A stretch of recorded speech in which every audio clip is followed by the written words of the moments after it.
আসসালামু আলাইকুম। এবিসি স্কুলের পক্ষ থেকে আপনাদের সবাইকে স্বাগতম। আজকে আমি একটি ভার্ব নিয়ে আলোচনা করব। এমন একটি ভার্ব যার বিভিন্ন রকম মিনিং হয়। সেই ভার্বটি হলো গেট। গেট এর ব্যবহার নিয়ে আমি বিস্তারিত আলোচনা করব এবং এটি এমনভাবে আলোচনা করব এবং আমি এক্সাম্পল দিয়ে আমি আলোচনা করব যাতে খুব সহজেই বুঝতে পারেন। গেট একটি ম্যাজিক্যাল ভার্ব। গেট একটি ম্যাজিক্যাল ভার্ব। এক্সাম্পল আমি দিতে পারি, যেমন তুমি কি দয়া করে আমাকে একটি আইসক্রিম এনে দিবে? তুমি কি দয়া করে আমাকে একটি আইসক্রিম এনে দিবে? Would you please get me an ice cream? এই যে এখানে গেট ব্যবহার করা হয়েছে, এই গেট এর অর্থ কী? গেট এর অর্থ হয়েছিল এনে দেওয়া। এনে দেওয়া। তাহলে আমরা বলতে পারি গেট সামবডি সামথিং, মানে গেটের পরে যখন সামবডি থাকবে এবং সামথিং থাকবে তখন এর বাংলা মিনিং হবে কাউকে কোনো কিছু এনে দেওয়া। যেমন প্রথম যে এক্সাম্পল বলছিলাম যে would you please get me an ice cream, এখানে গেটের পরে কিন্তু মি আছে, একটি সামবডি আছে, তারপরে কিন্তু সামথিং আছে, অ্যান আইসক্রিম। তাহলে এই গেটের মিনিং হয়ে যাব এনে দেওয়া। তাহলে আমরা মূল এক কথায় বলতে পারি যে গেট সামবডি সামথিং থাকলে কোনো কিছু এনে দেওয়া বোঝায়। গেট একটি ট্রানজিটিভ ভার্ব এবং ইনট্রানজিটিভ ভার্ব উভয়ই হতে পারে। মানে গেট এমন একটি ভার্ব যেটি ট্রানজিটিভ ভার্ব হতে পারে, ইনট্রানজিটিভ ভার্ব হতে পারে। আর ট্রানজিটিভ ভার্ব কি? ট্রানজিটিভ ভার্ব হচ্ছে যে ভার্বের পর অবজেক্ট থাকে, আর যে ভার্বের পর অবজেক্ট থাকে না সেটা হচ্ছে ইনট্রানজিটিভ ভার্ব। গেট এর ব্যবহারের প্রথম রুল, 1 নম্বর রুল যেটি আমি দেবো সেটা হয়েছিল গেট সামথিং নাউন অথবা গেট প্লাস ডিরেক্ট অবজেক্ট থাকলে এর বাংলা মিনিং হবে পাওয়া, গ্রহণ করা, কেনা বা উপার্জন করা। গেট সামথিং নাউন মানে গেটের পরে সামথিং থাকবে, তারপর নাউন থাকবে এবং গেট প্লাস ডিরেক্ট অবজেক্ট থাকবে। যদি থাকে তাহলে এর মিনিং হবে পাওয়া, গ্রহণ করা, কেনা বা উপার্জন করা।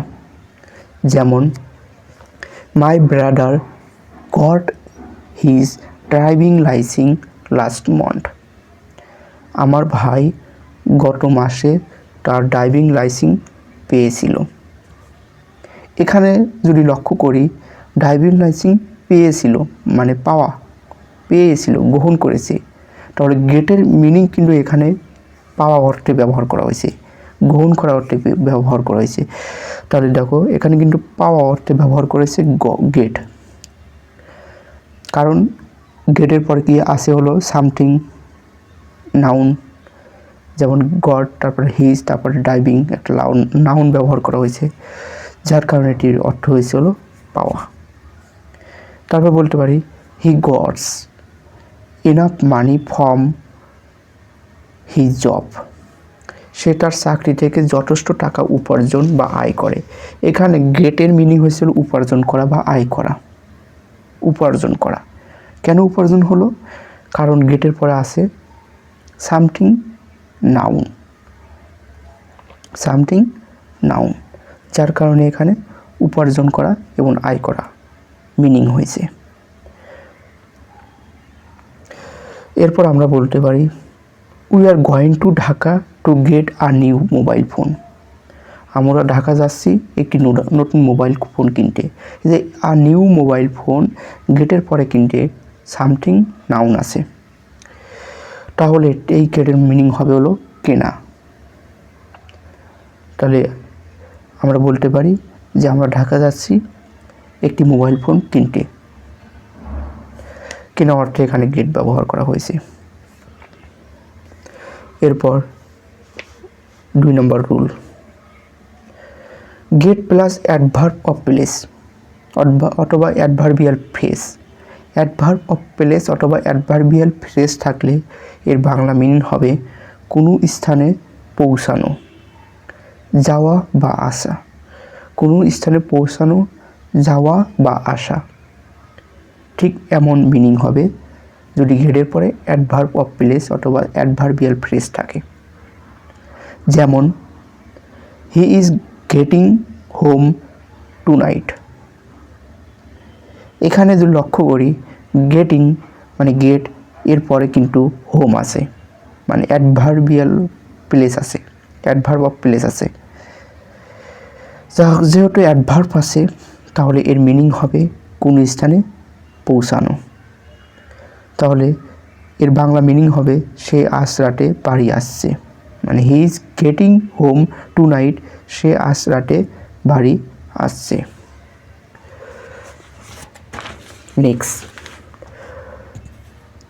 When will you get back from London. এখানে লক্ষ্য করলে আমরা দেখতে পাই গেটের পর ব্যাক আছে। ব্যাক এটি একটি অ্যাডভার্ব, তাহলে এটির মিনিং হবে, দেখো এটি আমি বাংলা মিনিং করলে হবে তুমি কখন লন্ডন থেকে ফিরে আসলে, মানে এখানে আসা অর্থে ব্যবহার করা হয়েছে যেহেতু গেটের পরে অ্যাডভার্ব আছে। এরপর আমরা বলতে পারি we got to Dhaka at 6 AM। আমরা 6টায় ঢাকা পৌঁছেছিলাম। এই যে পৌঁছেছিলাম এখানে গেটের মিনিং হয়েছিল পৌঁছেছিলাম, পৌঁছানো। গেটের মিনিং হয়েছিল পৌঁছানো, কারণ এখানে গট এর পরে দেওয়া ছিল টু ঢাকা, অ্যাডভার্ব ব্যবহার করা হয়েছে। সো এটির মিনিং হবে পৌঁছানো। আজকে এই পর্যন্তই। এরপর দ্বিতীয় ক্লাসে আমি গেট এর ব্যবহার নিয়ে আরও বিস্তারিত আলোচনা করব, এরপরের রুলসগুলো আলোচনা করব। সম্পূর্ণ ক্লাসটি দেখার জন্য ধন্যবাদ।